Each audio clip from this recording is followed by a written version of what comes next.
नमस्कार साथियों, मैं संचित भारती आपके अपने YouTube channel all in one study point पर आप सभी का स्वागत करता हूं। साथियों, आज हम आपके लिए एसएससी जीडी का प्रैक्टिस सेट नंबर 1 लेके आए हैं, जिसमें आपके एसएससी जीडी में 20 क्वेश्चन जीएस के आते हैं।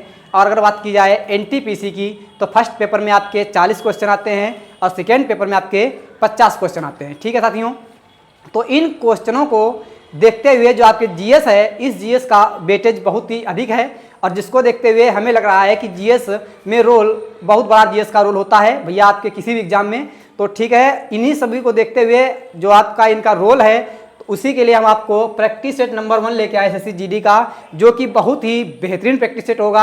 आपको चुनिंदा क्वेश्चन देखने को मिलेंगे।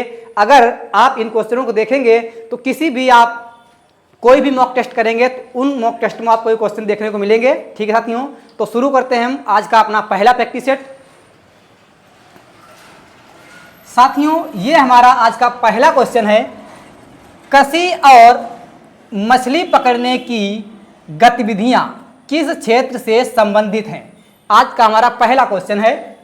ऑप्शन है द्वितीय क्षेत्र, संगठित क्षेत्र, तृतीय क्षेत्र, प्राथमिक क्षेत्र।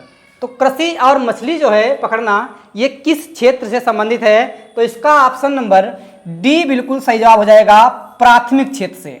ठीक है साथियों, किससे संबंधित है? प्राथमिक क्षेत्र से। प्राथमिक क्षेत्र क्या होता है, पहली बात देखते हैं साथियों। इसमें क्या आता है आपका, इसमें आपका कृषि आएगा, कृषि, मछली पकड़ना,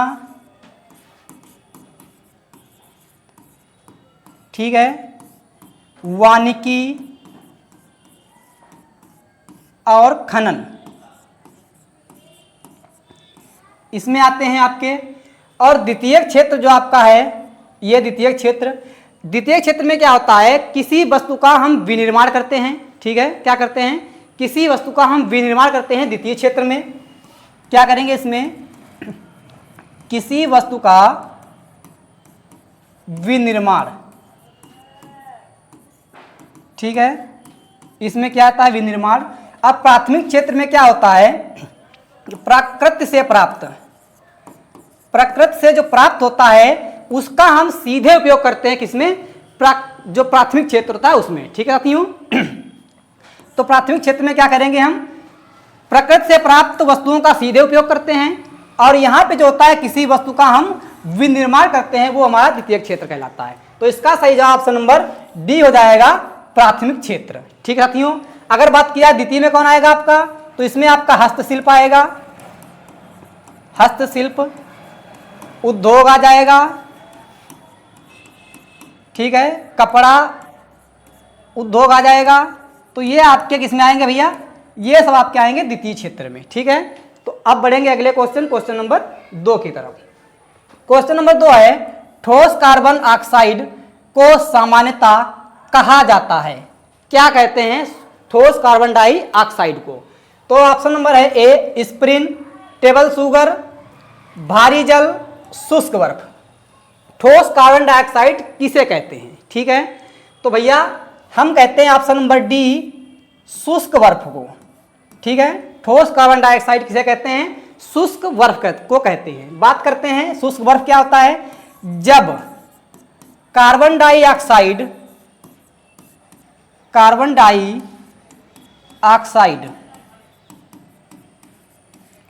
ठंडी होकर एक ठोस रूप ले लेती है, एक ठोस रूप ले लेती है,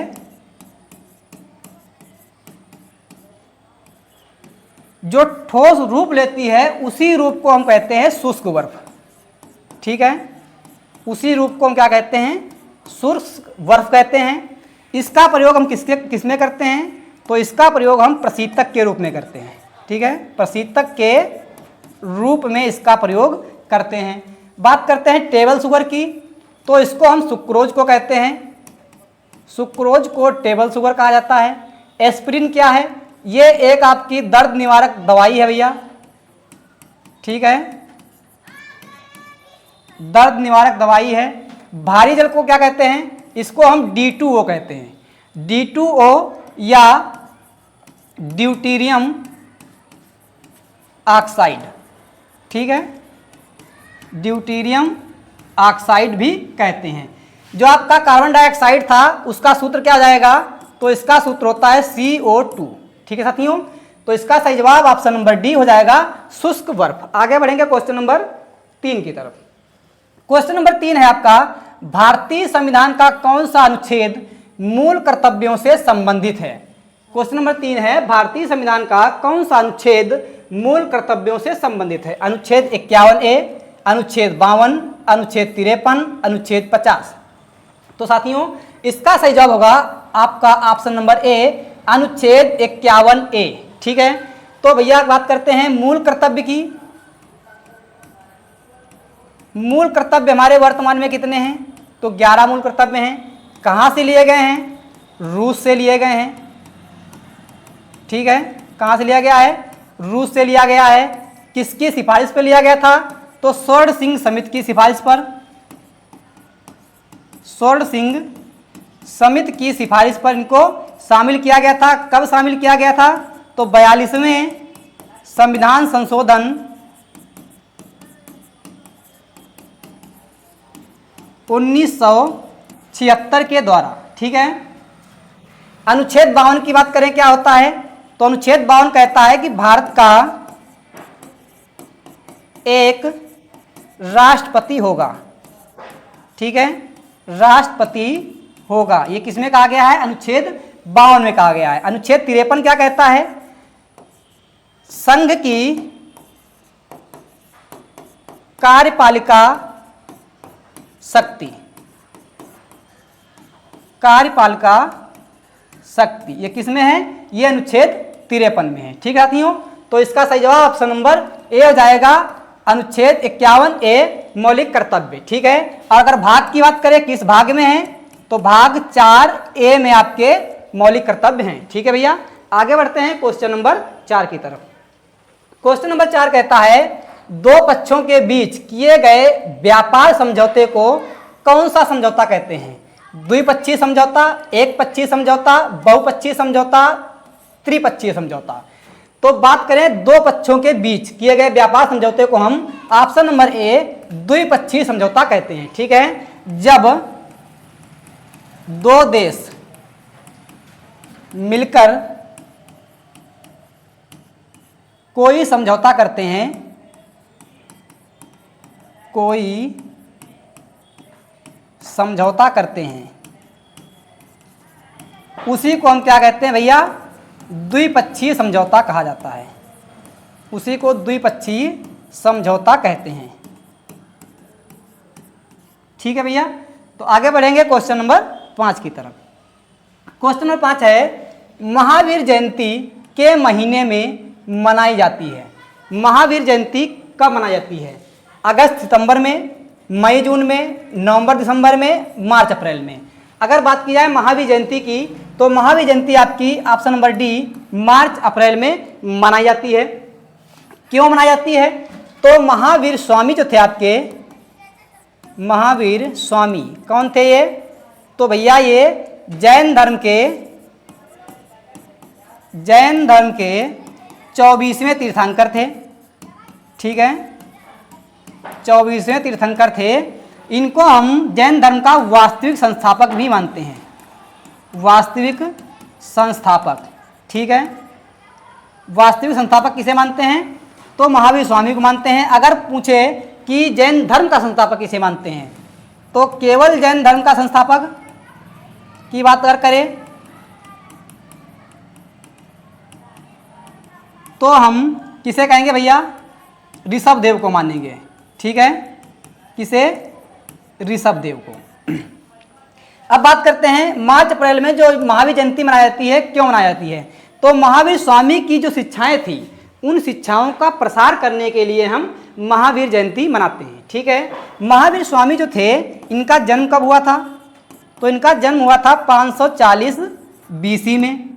कहाँ हुआ था, कुंडग्राम वैशाली में, कुंडग्राम वैशाली में इनका जन्म हुआ था। मृत्यु इनकी कब हुई थी, तो मृत्यु इनकी हुई थी 468 BC में। कहाँ हुई थी, पावापुरी में, ठीक है। कहाँ हुई थी भैया, पावपुरी में। इनका अगर प्रतीक चिन्ह पूछे, प्रतीक चिन्ह की अगर बात करें कौन सा है, तो इनका प्रतीक चिन्ह हो जाएगा सिंह। सिंह कहें या फिर इसको हम शेर भी कह सकते हैं। ठीक है भैया। इन्होंने एक 5वां आर्य सत्य दिया था जिसका नाम है ब्रह्मचर्य। ठीक है, कौन सा हो जाएगा? ब्रह्मचर्य। इन्होंने एक 5वां आर्य सत्य दिया था। ठीक है साथियों, तो क्वेश्चन नंबर 5 का सही जाएगा ऑप्शन नंबर डी। मार्च अप्रैल में क्या होता है? महावीर जयंती मनाई जाती है। ठीक है, आगे बढ़ते हैं क्वेश्चन नंबर 6 की तरफ। क्वेश्चन नंबर 6 है, निम्नलिखित में से कौन सा शहर पांड्यों की राजधानी थी? किसकी भैया? पांड्यों की राजधानी कौन सा शहर था? तो इसका ऑप्शन नंबर बी सही हो जाएगा, मदुरई। ठीक है, क्या हो जाएगा? मदुरई इसका बिल्कुल सही जवाब हो जाएगा। और मदुरई किसकी राजधानी थी? तो ये भैया पांड्यों की राजधानी थी। और पांड्यों के संस्थापक की बात करें, पांड्यों वंश का संस्थापक, पांड्य वंश का संस्थापक किसे कहते हैं? तो नेदुं-जिलियन को संस्थापक मानते हैं। किसका? पांड्य वंश का। राजधानी तो आपको बता चुके क्या थी? मदुरई। और मदुरई कहाँ पड़ेगी? ये आपका तमिलनाडु में है। ठीक है, कहाँ पर है? तमिलनाडु में। तो आगे बढ़ेंगे क्वेश्चन नंबर 7 की तरफ। क्वेश्चन नंबर 7 है, तेल का वनस्पति में रूपांतरण क्या कहलाता है? तेल का वनस्पति में रूपांतरण क्या कहलाता है? संरक्षण, हाइड्रोजनीकरण, समांगीकरण, पाश्चरीकरण। तो क्या कहेंगे हम भैया? तेल का वनस्पति में रूपांतरण क्या कहलाता है? तो इसका ऑप्शन नंबर बी बिल्कुल सही जवाब आ जाएगा, हाइड्रोजनीकरण। ठीक है, कैसे भैया होता है हाइड्रोजनीकरण? देखिए जब भैया जो असंतृप्त कार्बन जो होते हैं, असंतृप्त कार्बन में क्या करते हैं? असंतृप्त कार्बन से, ठीक है, असंतृप्त कार्बन से हम भैया क्या करेंगे? जो हाइड्रोजन क्रिया के द्वारा, असंतृप्त कार्बन से हाइड्रोजन क्रिया के द्वारा संतृप्त यौगिक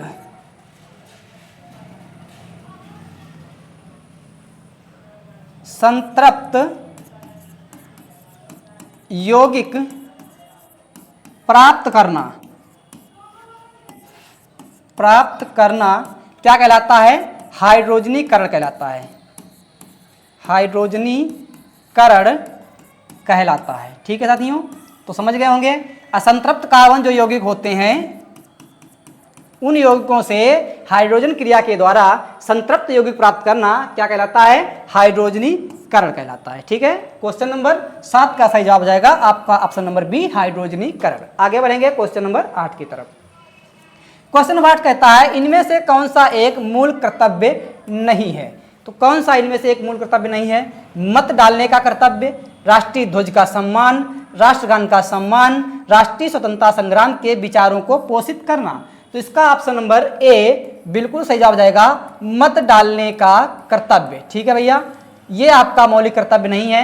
राष्ट्रीय ध्वज का सम्मान ये आपका मौलिक कर्तव्य है। जब भी आपको राष्ट्रीय ध्वज है, कहीं स्कूल में जाते हो तो आपको उसको सैल्यूट करना होता है। ठीक है भैया, आपका कर्तव्य है। राष्ट्रगान का सम्मान करना है। अगर आप स्कूल में गए हैं तो आप स्कूल में जब जाते हैं, राष्ट्रगान जब होता है तब आप बिल्कुल सावधान मुद्रा में खड़े होते हैं। ठीक है, क्योंकि आप वहाँ पे कोई भी बदतमीजी नहीं कर सकते हैं। आप बिल्कुल सावधान मुद्रा में खड़े होंगे।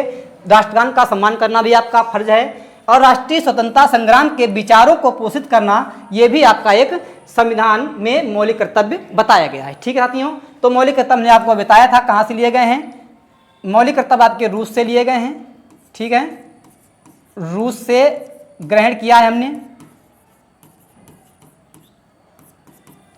हमारा 11वां, इसमें कितने हैं? 11 मौलिक कर्तव्य हैं भैया, 11 मौलिक कर्तव्य हैं।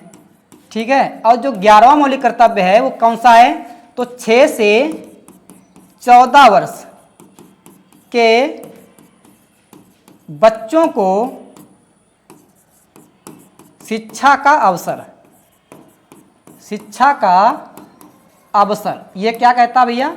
ये जो हमारा 11वां मौलिक कर्तव्य है वो कहता है कि 6 से 14 वर्ष के बच्चों को शिक्षा का अवसर प्रदान किया जाएगा। और ये किसमें कहा गया है, तो ये भैया 86वां संविधान संशोधन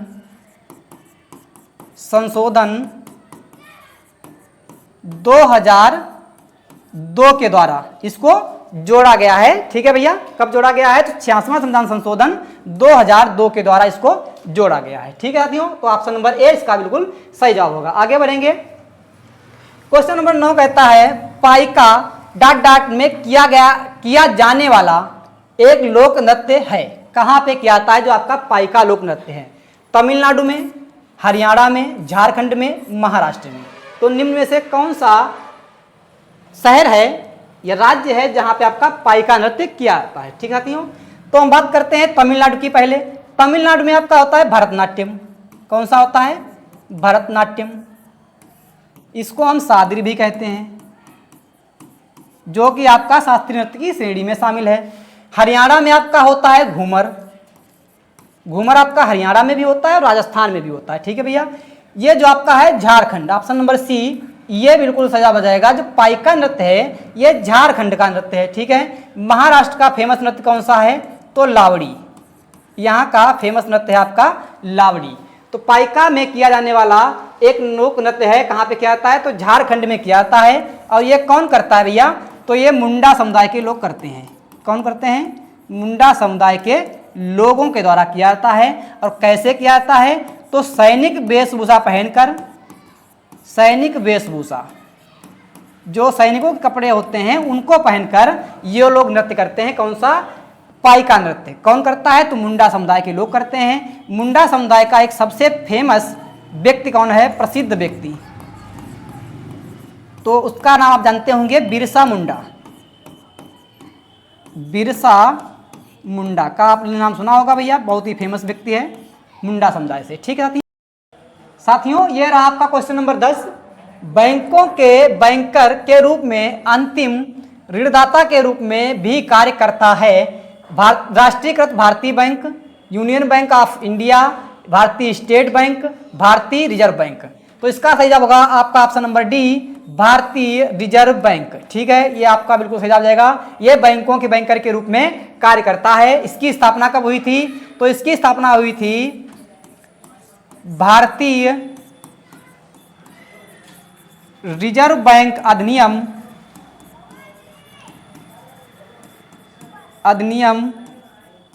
1934 के तहत 1 अप्रैल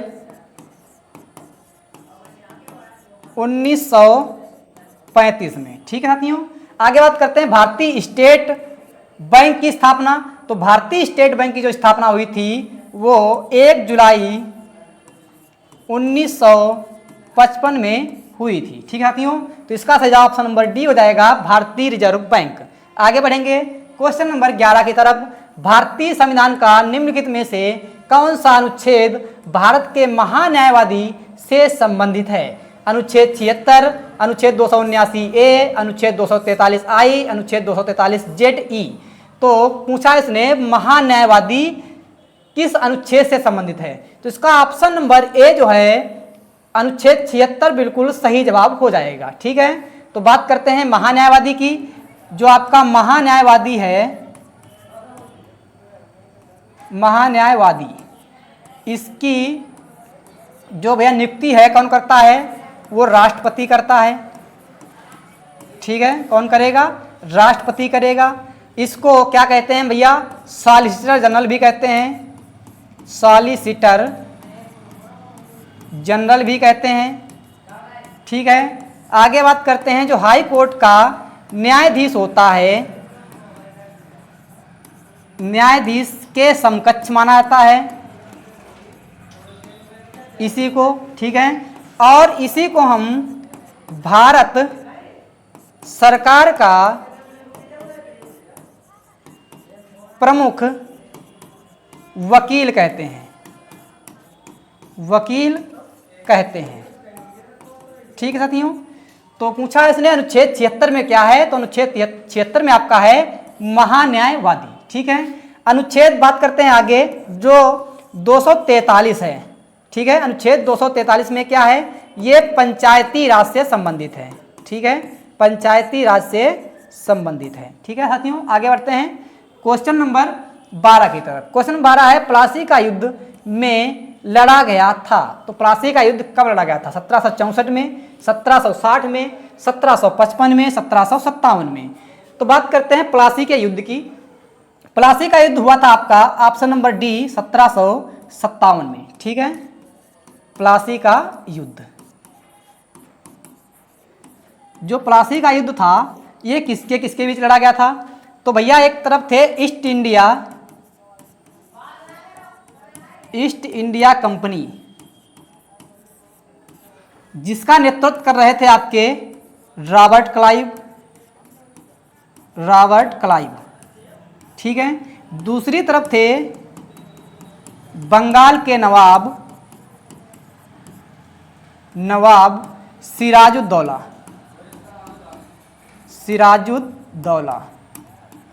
इन दोनों लोगों के बीच में युद्ध हुआ था, लेकिन इन्हीं के एक व्यक्ति थे बहुत ही, जिनका नाम है मीर जाफर। ठीक है, मीर जाफर के विश्वासघात के कारण बंगाल के नवाब सिराजुद्दौला को हार का सामना करना पड़ा था। बात करते हैं 1764 में क्या हुआ था। तो 1764 में आपका हुआ था बक्सर का युद्ध। ठीक है, कब हुआ था? तो ये हुआ था 22 जनवरी 1764 में। ठीक है, बात करते हैं 1760 में क्या हुआ था। तो ये हुआ था वांडीवास का युद्ध। कब हुआ था? तो ये हुआ था 22 अक्टूबर 1760 में। ठीक साथियों, तो प्लासी का युद्ध की बात की थी इसने, तो इसका ऑप्शन नंबर डी बिल्कुल सही जवाब जाएगा 1757। ठीक है, बढ़ते हैं आगे अगले क्वेश्चन की ओर। क्वेश्चन नंबर 13 है वह रासायनिक अभिक्रिया जिसमें ... का जोड़ ... का निष्कासन हो अपचयन कहते हैं। तो अपचयन क्या होता है भैया? जिसमें हाइड्रोजन जुड़ता है। ठीक है, क्या कह सकते हैं? हाइड्रोजन प्लस होता है और ऑक्सीजन का निष्कासन होता है। इसको हम माइनस कह सकते हैं, इसको प्लस कह सकते हैं। तो ऐसा ऑप्शन कौन सा आपका है? ऑप्शन नंबर सी हो जाएगा, हाइड्रोजन और ऑक्सीजन। तो यहाँ पे आपका आ जाएगा हाइड्रोजन और यहाँ पे आपका आ जाएगा ऑक्सीजन। तो अगर बात करें जिसमें का जोड़ यानी हाइड्रोजन का जोड़ किया जाएगा और जो निष्कासन होगा वो ऑक्सीजन का होगा। ठीक है साथियों, आगे बढ़ते हैं। क्वेश्चन नंबर 14 कहता है भूकंप के दौरान कंपन को मापने के लिए किस यंत्र का उपयोग किया जाते हैं? तो भूकंप के दौरान कंपन किससे मापते हैं? तो इसका सही जवाब होगा आपका option number A seismograph. Seismograph से हम क्या करते हैं भैया? भूकंप का कंपन मापते हैं। ठीक है, कंपन मापा जाता है। और आगे बात करते हैं हाइग्रोमीटर। ये भी आपका हाइग्रोमीटर है। इससे क्या करते हैं? इससे हम आर्द्रता मापते हैं। ठीक है, आर्द्रता मापते हैं। तो इसका सही जवाब होगा आपका ऑप्शन नंबर ए सिस्मोग्राफ। आगे बढ़ते हैं क्वेश्चन नंबर 15 की तरफ। चौथी पंचवर्षीय योजना वर्ष में शुरू हुई थी।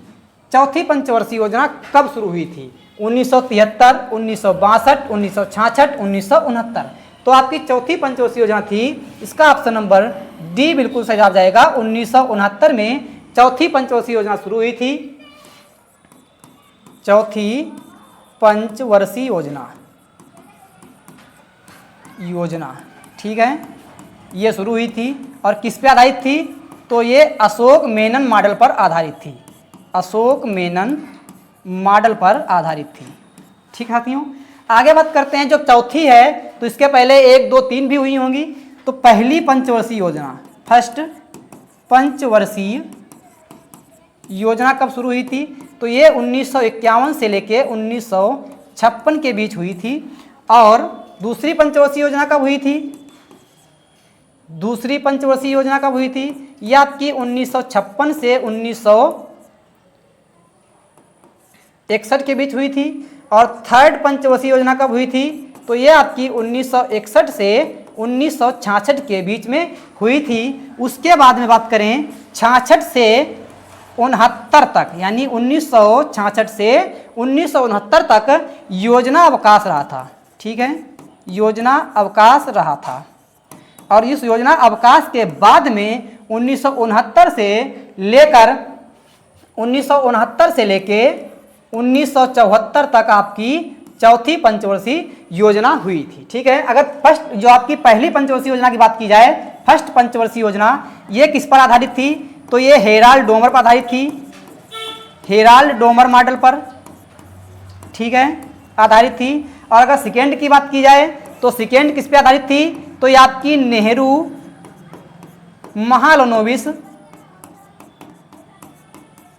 मॉडल पर आधारित थी। ठीक है साथियों, तो क्वेश्चन नंबर 15 था, इसका सही जवाब होगा आपका ऑप्शन नंबर डी 1969। ठीक है साथियों, ऐसी ही वीडियोज को देखने के लिए साथियों हमें लाइक करिएगा, हमें फॉलो करिएगा और हमारे चैनल को सब्सक्राइब करिएगा। ठीक है, धन्यवाद।